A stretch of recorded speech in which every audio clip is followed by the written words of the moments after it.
Hi guys, in this episode I'll show you just how easy it is to connect a DVR dash camera to an Android head unit and how simple the installation process really is. If you're planning to buy an Android head unit, I'd highly recommend considering a good DVR dash camera as well.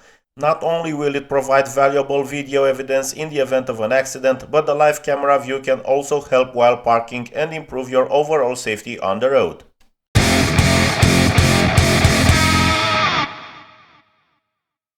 I bought the X8 model from Ugode.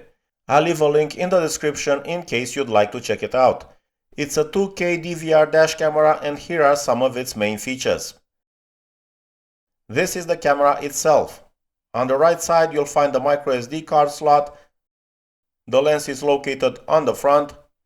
And on the top there is an adhesive strip that allows the camera to be mounted directly to the windshield. The camera comes with a short cable and a quick connect connector that plugs into the main cable, which has a USB connector on the other end. Nowadays, virtually all Android head units include a wiring harness with at least one USB port, so connecting the camera is very straightforward. On this vehicle, I'll be installing a Tesla-style Android screen, so I'll connect the camera to one of the USB ports. Before doing that, however, I need to route the cable through the dashboard to the side cover on the right side.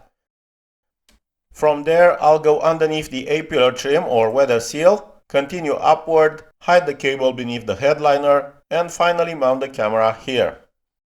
On most vehicles, you'll find the side cover here that provides access to the inside of the dashboard.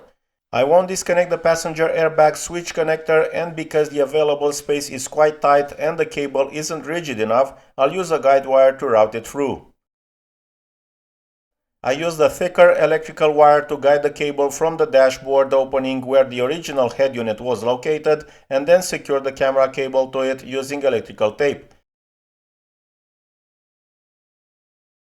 After separating the camera cable from the guide wire, I'll continue routing it upward above the headliner. Depending on the vehicle, you may need to unclip some trim panels.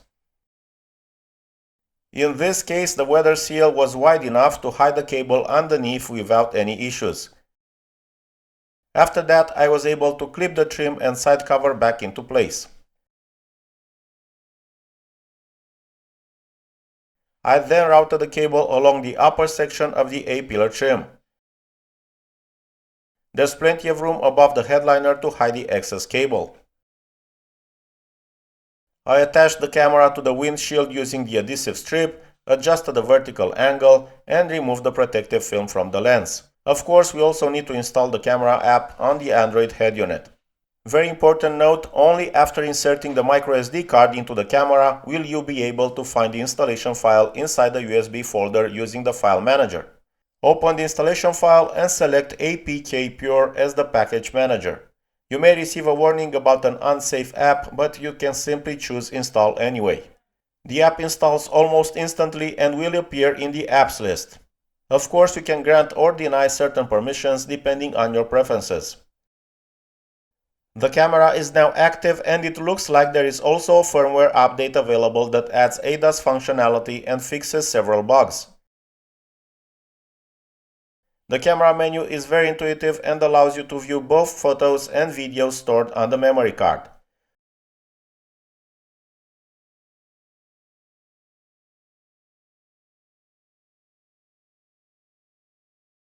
This Android head unit also supports split screen mode, so I can use the camera's live view while running another app at the same time.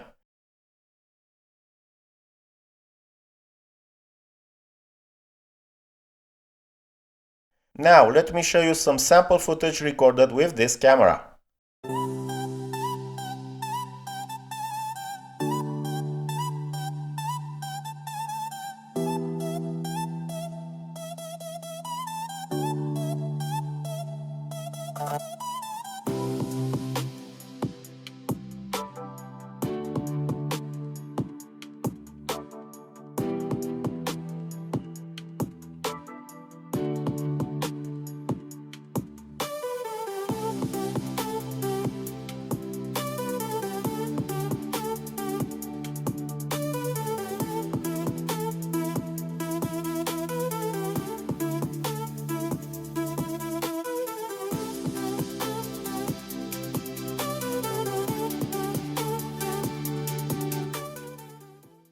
And that's pretty much it, guys. I hope you found this tutorial helpful. Don't forget to hit the like and subscribe buttons, and if you have any questions, feel free to leave them in the comments section. Thanks for watching, and I'll see you in the next one.